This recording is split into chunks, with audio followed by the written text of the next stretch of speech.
میرے مصطفیٰ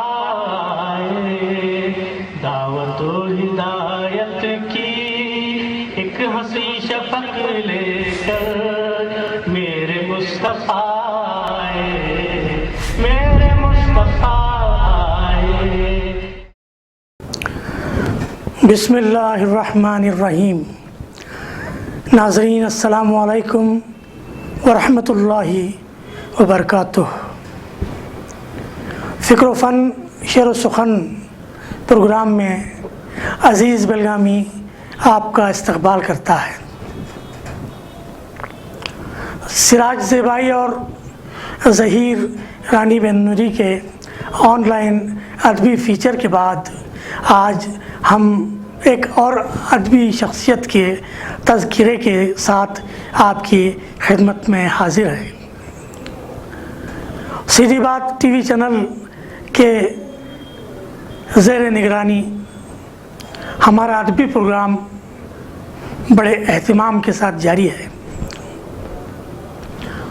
آج ہم نعت کے باکمال شاعر سید وحید القادری عارف صاحب، جن کا تعلق اگرچہ کہ حیدرآباد ہندوستان سے ہے مگر کئی دہوں سے وہ جدہ سعودی عرب میں قیام پذیر ہیں.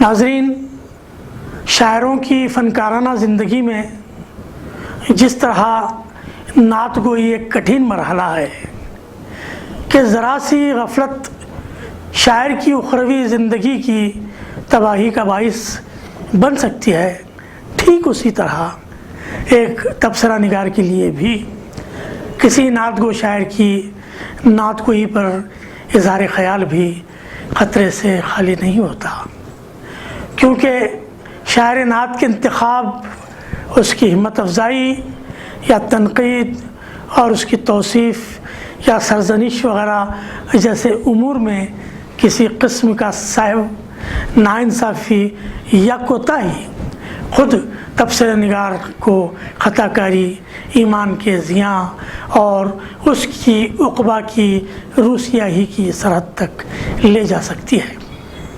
اس لیے جب بھی ہمارے کندھوں پر کسی شاعر نعت پر کچھ کہنے کی ذمہ داری آن پڑتی ہے تو ہم کچھ زیادہ ہی چوکنا ہو جاتے ہیں.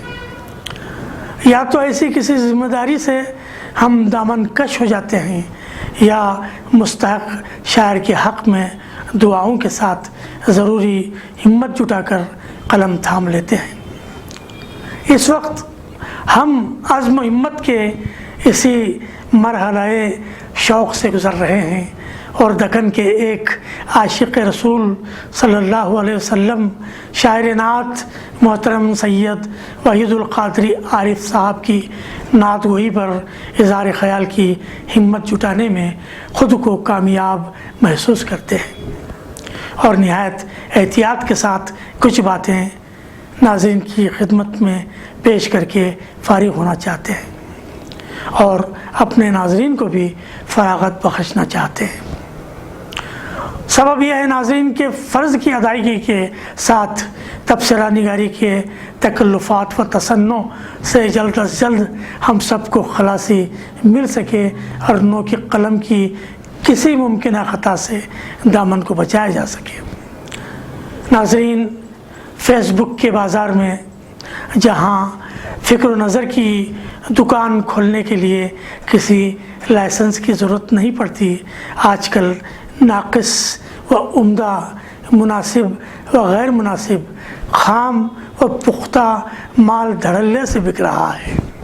بعض مستثنیات کے ساتھ یہاں حسن بک رہا ہے، حسین بک رہے ہیں، فحاشی کا بازار گرم ہے، کھوٹے سکے خوب چلائے جا رہے ہیں.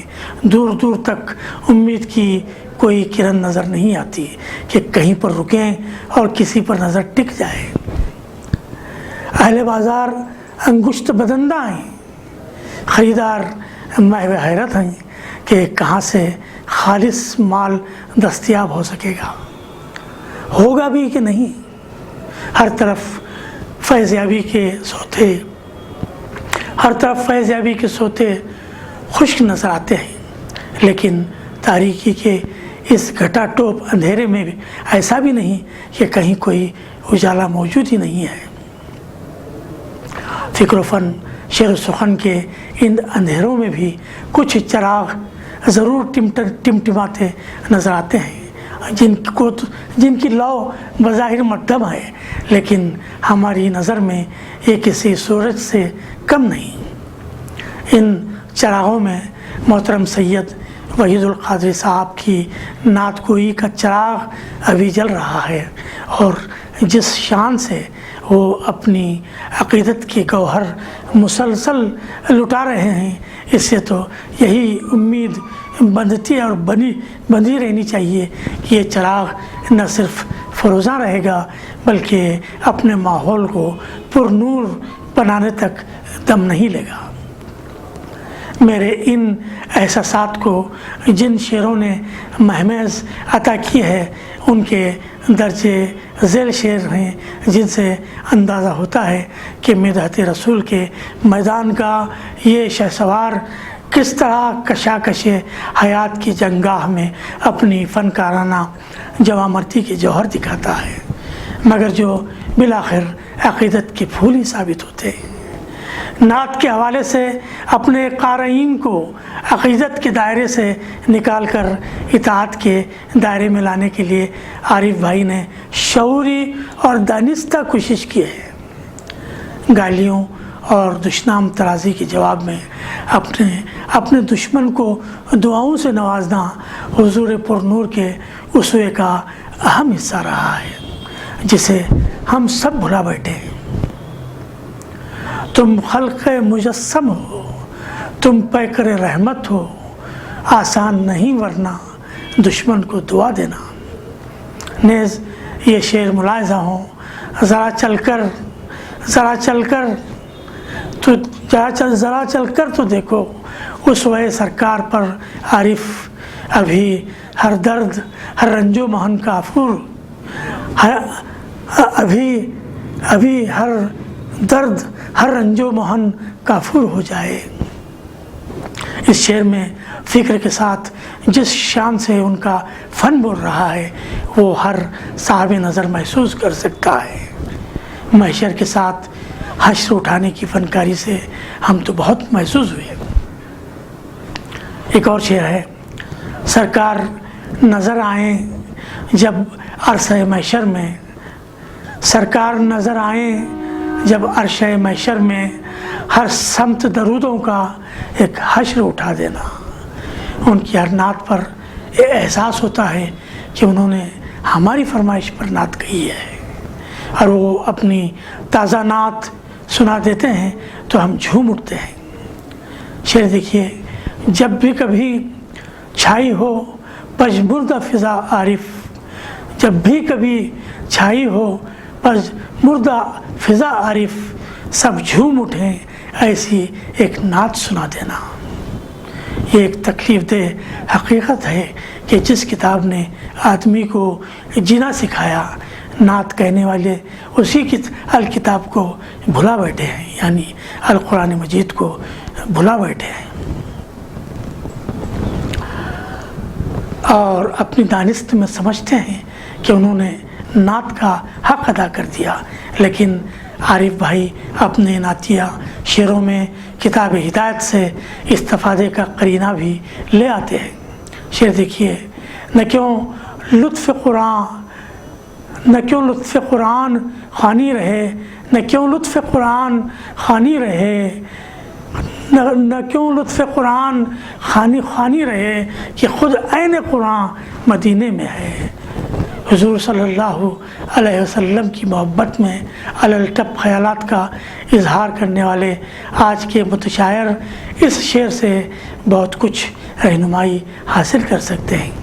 شعر دیکھیے، وابستہ ان سے جو ہے پذیرائیوں میں ہے، وابستہ ان سے جو ہے پذیرائیوں میں ہے، جو ان سے دور ہو گیا رسوائیوں میں ہے۔ یہ خوبصورت شعر مشام جاں کو معطر کر دیتا ہے۔ پھر تصور میں وہاں کا لال آزار آنے کو ہے، پھر تصور میں وہاں کا لالہ زار آنے کو ہے، اے مشام جہاں ہوائے مشک بار آنے کو ہے، اے مشام جہاں ہوائے مشک بار آنے کو ہے۔ یہ شعر واقعی وجد کی کیفیت طاری کر دیتا ہے۔ ان کی الفت نے کیا ہے وہ تاثیر پیدا، ان کی الفت نے کیا ہے وہ تاثیر پیدا، وجد میں لانے لگے خود میرے اشعار مجھے۔ ان کی الفت نے کیا ہے وہ تاثر پیدا، وجد میں لانے لگے خود میرے اشعار مجھے۔ پھر کیوں نہ عارف صاحب کی دیوانگی کا چرچا ہوگا۔ کہتے ہیں کہ جدھر جاؤں ادھر غل ہو یہ دیوانہ ہے آقا کا، جدھر جاؤں ادھر غل ہو یہ دیوانہ ہے آقا کا، میری دیوانگی کچھ اس طرح مشہور ہو جائے۔ ان کے ان شعروں میں عقیدت کو ایک نیا زاویہ فراہم ہو گیا ہے۔ نسبت احمد مختار ہوں جو کچھ ہوں، نسبت احمد مختار سے ہوں جو کچھ ہوں، میری نسبت میرا ہر گام بھرم رکھتی ہے، میری نسبت ہر گام بھرم رکھتی ہے۔ غلامی ان کے در کی باعث فخر ہے ہم کو، غلامی ان کے در کی باعث صد فخر ہے ہم کو، یہی ہے اصل اپنی، ہم اسی سے جانے جائیں گے۔ عارف صاحب کے اس شعر نے ہمیں حفیظ میرٹھی کی یاد دلا دی، جنہوں نے کہا تھا کسی قیصر کسی کسریٰ کو خاطر میں نہیں لاتے، کسی قیصر کسی کسریٰ کو خاطر میں نہیں لاتے، غلامان محمد کی ادا سب سے نرالی ہے صلی اللہ علیہ وسلم۔ اس کا نتیجہ جو کچھ ہے وہ اس شعر میں امنڈ آیا ہے۔ کہتے ہیں کہ ان کی نسبت نے یہ پہچان بدل کر رکھ دی، ان کی نسبت نے یہ پہچان بدل کر رکھ دی، ان کے دیوانے کو دنیا نے سیانہ جانا۔ اللہ کا شکر ہے کہ نعت کے حوالے سے ان کی عقیدت مندی کا والہانہ سفر مسلسل جاری ہے۔ اس کا خوبصورت اعلان و اظہار اس شعر میں ملاحظہ فرمائیں۔ کیف میں میں نے ابھی نعت نبی لکھی تھی، کیف میں میں نے ابھی نعت نبی لکھی تھی، اور ابھی بار دیگر نعت نبی لکھی ہے۔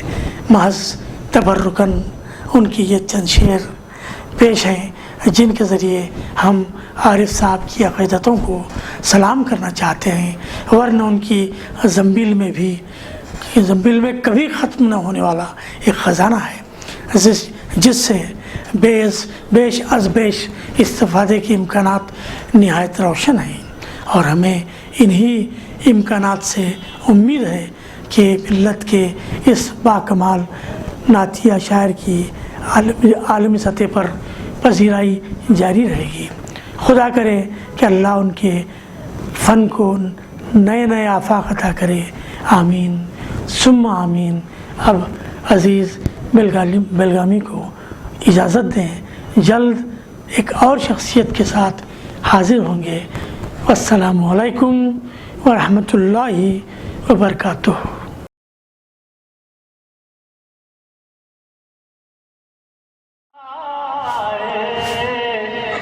میرے مصطفیٰ